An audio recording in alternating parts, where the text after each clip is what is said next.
Breaker Broke 23. So in this video we're gonna start the restoration of my old school high gain collinear 5/8 wave ground plane. And this antenna goes back quite a ways with me. Back in 1975, I believe, we had a local clearance sale here in Salt Lake City, clearing out all the 23 channel antennas and CB radios. And my uncle and I went down and bought this high gain. I believe it was called a penetrator. And then we had the gold series of this one too. I think it was the golden penetrator they called it. I never did find that, but I did get this. And this was in the box from about 1975 to 1995 when I put it up at my other house in Salt Lake. And this thing was a really good performing antenna. I took it down when I moved to Washington State in 2002, directly put it up there on my office at the RV park, and it was in operation from 2002 to about the 1st of July 2019. So this has given me a lot of service, but I've never really did any maintenance on it. What I wanted to show you guys was I broke open my little seal here on my antenna. So what I did is I heat shrunk it and then put just regular 100% clear silicone on it. So I want to get to this connector. So I just thought I'd show you what that looks like after being sealed for 17 years. Let's see if I can get this off. And let's see how that seal worked for me. Well, not too bad. That's not bad at all, actually. Alright, well, that's going to clean up rather nice. Alright, well, stay tuned and I'll go through this with you.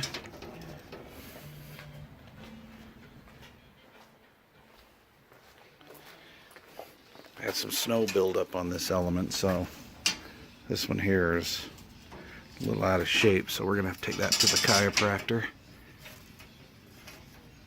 Yeah, that one needs a little chiropractic help. Alright, well, anyway, what I did when I assembled it is I siliconed around these joints here instead of using black tape. I was in fear of a lot of water damage up in the Pacific Northwest. There's some imported moss straight from Washington State. Anyway, yeah, this is going to be a fun project. So I went up to Wally World, bought the tri-pack of stainless steel. I just hit the main radiator real quick with the coarse, I don't know what number you would call that, but anyway, the coarse, and then I wiped it down one time with a little bit of lacquer thinner. But I think we're going to try to get this looking better. I want to try to break these joints apart too and clean inside the tube so I get a good electrical connection. Okay, so I want to clean, I've cleaned the outside of the tubing, but I want to clean up inside there, up in the holes. So when I slide these sections into each other, they have a clean connection, good connection to slide into. So what I originally did is I took my brush, dipped it in some lacquer thinner, went over here and tried to do this, and of course it got like the greasy gunk off of there and stuff, but it didn't actually clean the connection. So then I tried a little bit of sandpaper rolled up and sat there and did that, and I mean that'll work, but when you get down to these smaller elements it's not going to work anymore. So I'm like, well, God, what can I do now? So here's a cleaning brush to I believe 12 gauge, and it's kind of an old thrashed brush. I don't really care much about it. Put it on the end of my little drill here. So now what I'm doing is I'm just going like this.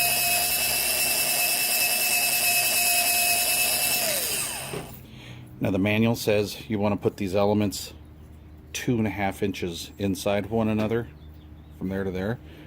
This is exactly 2.5 inches from the chuck to here.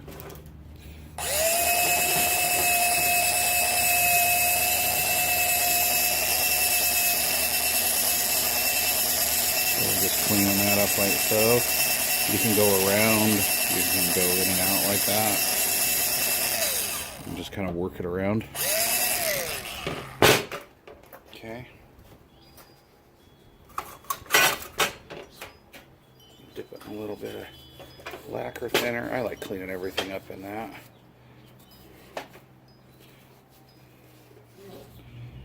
Yeah, look at that in there now, huh? It's not bad. That'll make a nice connection. Goes all the way down in here. So this piece that slides down in is going to have a nice, good metal to metal connection. Same thing, we're just going to kind of whittle our way down to the next size using this 12 gauge.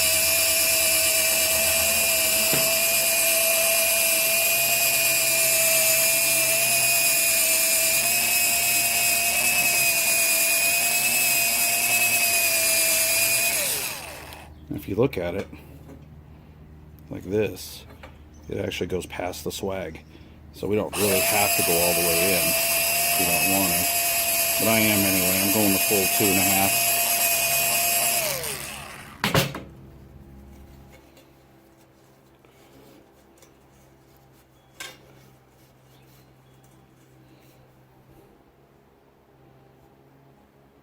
It's looking pretty good. Okay. Here we go.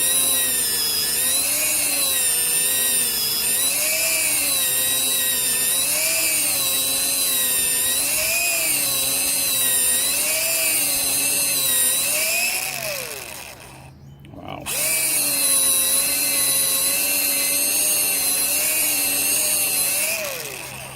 Now, as you can see, if I go all the way to the end of the chuck, I'm well past my swagged area here, so I don't need to go in but about right there.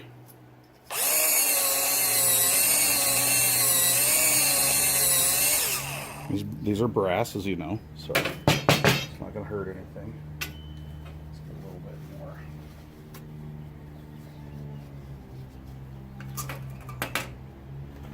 lacquer thinner in there. Yeah, that's going all the way down.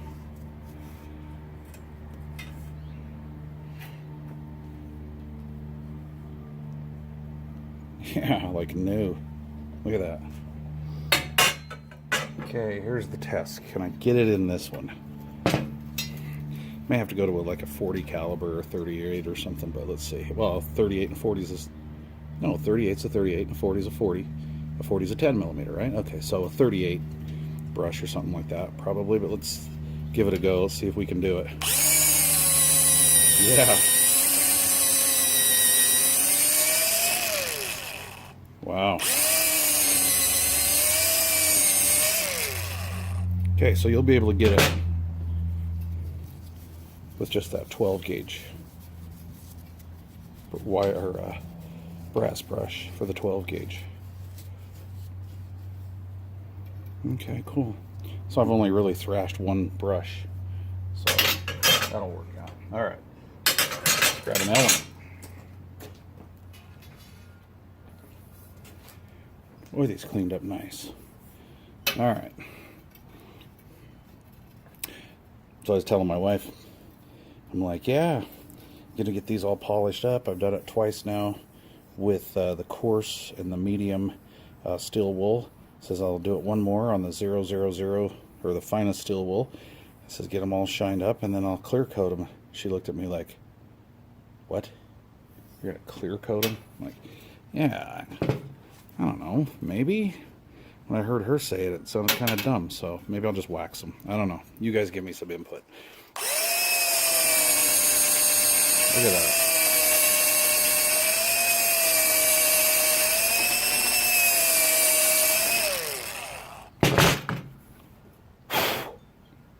Bunch of dust came out of the tube.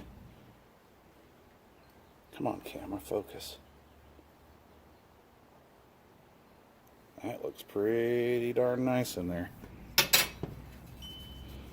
So I got a little bit of lacquer thinner on there. Let's see what it looks like after.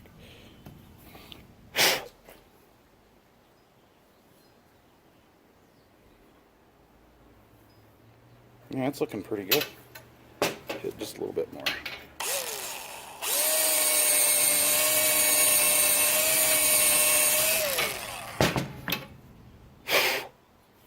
So there's that one. This one. See what it looks like here. You know, that's not too bad, but when I pulled these elements apart, the inner tube that slipped into here was just all black and gunky. So you want every one of these elements to have a good connection.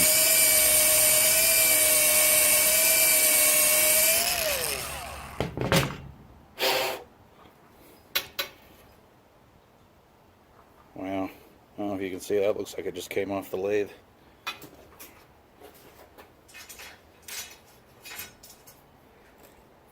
And here is my thrashed element. Let's see if you can see this. It's got some marks on it here. But this was the one that was all ski-wampus. And I usually straighten these up on the quarter of my carpeted bench, but I don't have that at this location. So I kind of started working it on my little railing, and I didn't notice till I got a couple adjustments into it that I was leaving these little divots in here. That kind of sucks. So I screwed that up, but this element looks a heck of a lot better. It just so happens those divots line up with this hole right here. So when I put it on, I'm going to mount this with these little divots facing up, and you'll never see them from the ground. That's kind of my little mistake there. Got it worked out pretty good though. Alright. As far as it being bent.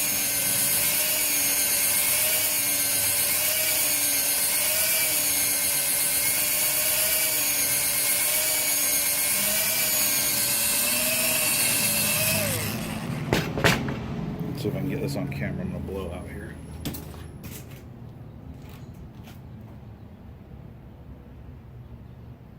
I don't know if you saw that or not. Okay, that's looking pretty darn good.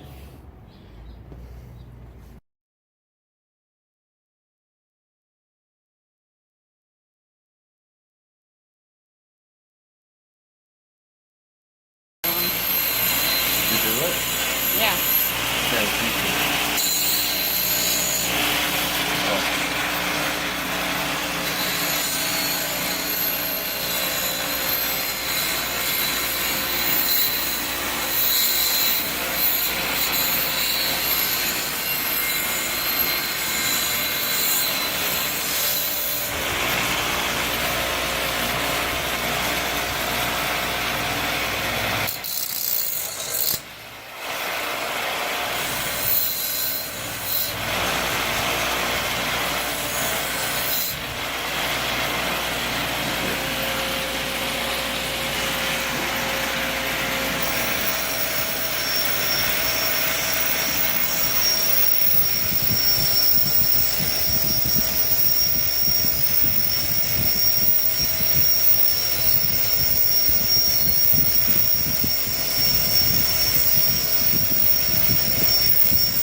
Okay, so I got two pieces of the main radiator done. This is in coarse grit steel wool, so I'll do a fine coat over that. I think is with what they call 00. So I'm going to leave this for the last. So I've taken apart these collinear ground planes in the past, and you can actually, well, I haven't had very good luck, maybe you guys have. This is what makes the connection from the PL259 or SO239 to the center radiator, because this is an insulator. This is an insulator right here, and then there's a coil in between here.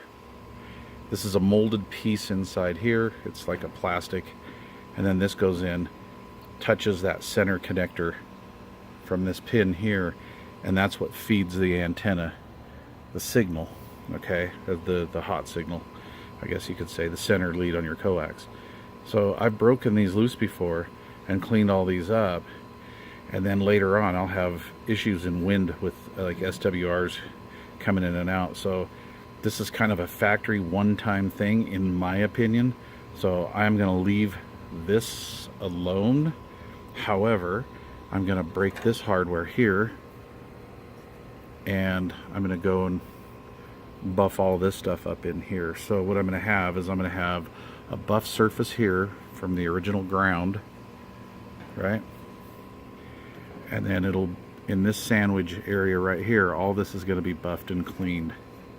So I'll have good connection from the PL259 ground to the radials, and then all the tube will be cleaned because it needs to be cleaned, and inside all this will be cleaned, and I'll show you how I'm going to do that. So we're going to have really good connections. So I never did install the top hat radials. I don't know why. I don't believe I actually ever had them. I must have lost those when I was young. So we're going to break this loose here, and I learned a big lesson. I'm never going to silicone again. I'm sure some of you are out there like, duh, but yeah. And then see how this is dirty? This is just corrosion. This was from water. So all this will be taken care of. Once we get this main radiator done, we can start on the ground radials and do a little chiropractic work to that radial right there. And of course, when I went to take the U-clamps off, those broke. Those were metric, and I must have robbed those from another project, because they weren't metric back then, when High Gain built this antenna anyway. One nut and bolt stayed together so I could take it off, but there's this assembly now.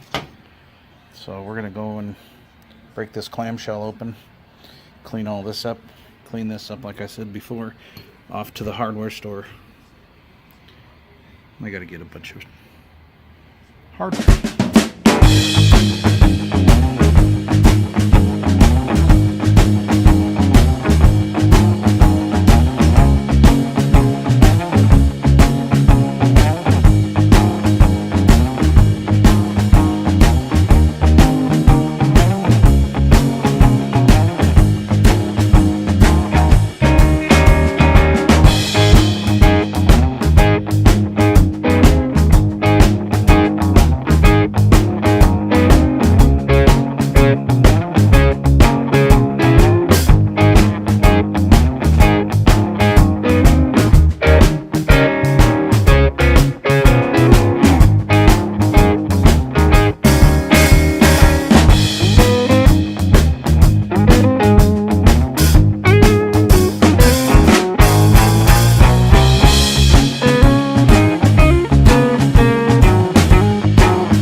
Roadkill.